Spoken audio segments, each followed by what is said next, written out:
the master teacher that appears in one's life because the student is ready to learn. And the student wants to learn. The master teacher is here so that you can come and see if you want to learn.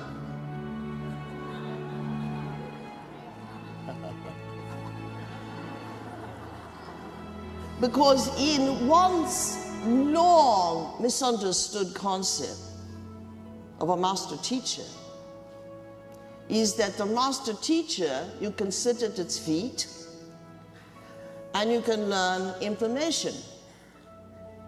And you can just sit there and learn information. And you just sit there and learn information. And then you hope that the master teacher will do something for you. You know, you have a request. You want the teacher to heal you. You want the teacher to restore you. You want the teacher to bring you joy. You want the teacher to make you great. What happened to the learning? That you sat and learned and learned and learned? What is the utility of having a master teacher if you do not know how to apply knowledge? Because in the end, as I have said to you on our beautiful field, you can read all of the books in ancient Alexandria. You can read all the books of the gods. The gods, it must be important. About as important as your emails. Since we are speaking about the gods, yeah.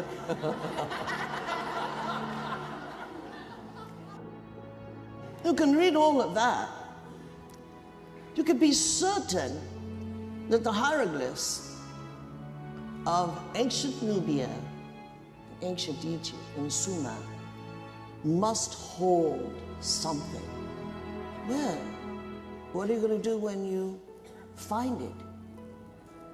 You can read all of that you want and become well skilled at quoting, well skilled historically. But you still have to ask the teacher to heal you. You still have to ask the teacher to send you a runner. You still have to ask the teacher for help.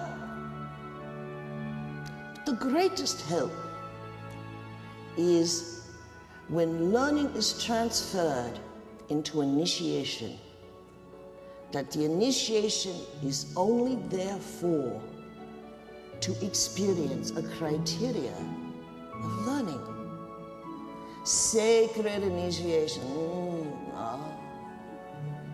You want to have a sacred initiation.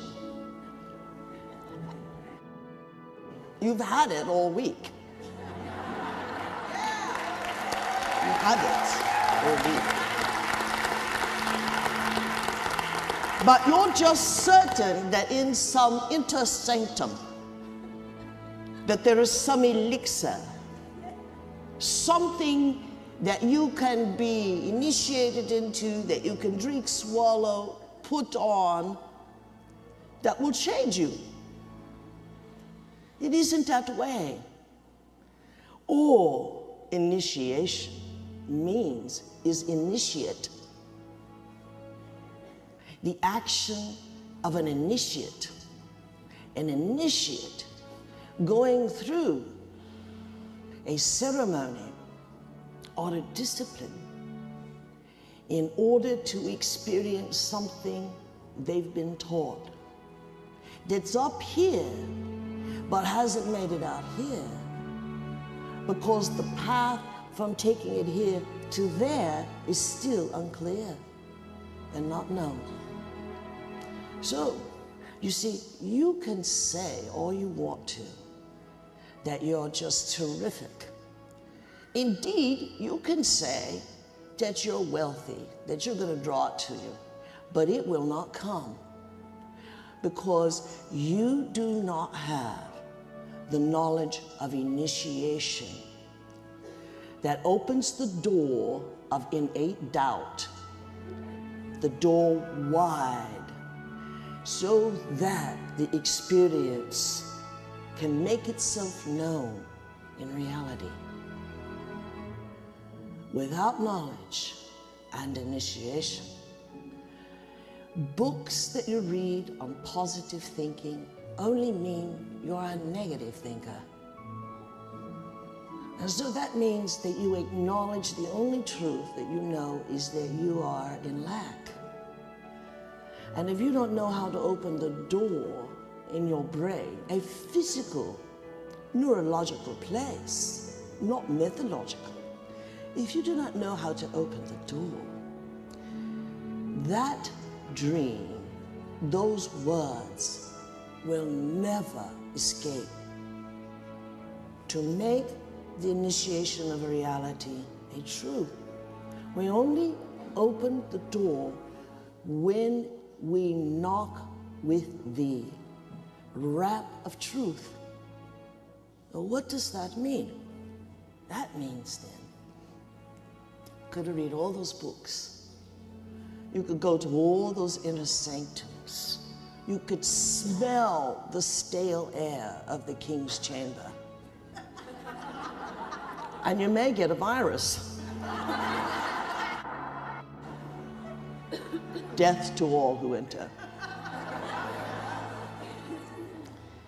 That will not make you enlightened. It will not make you brilliant.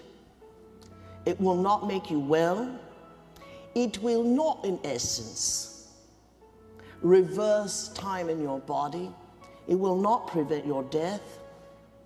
It will do nothing because you don't understand what took place there. And understanding is not simply words that say to you, now if I tell you that this and this and this is exactly what went on there, you will go, oh, I understand. No, you don't. Because that understanding only comes on the other side of experience. It is truth that brings wisdom. It is conjecture that brings understanding without it.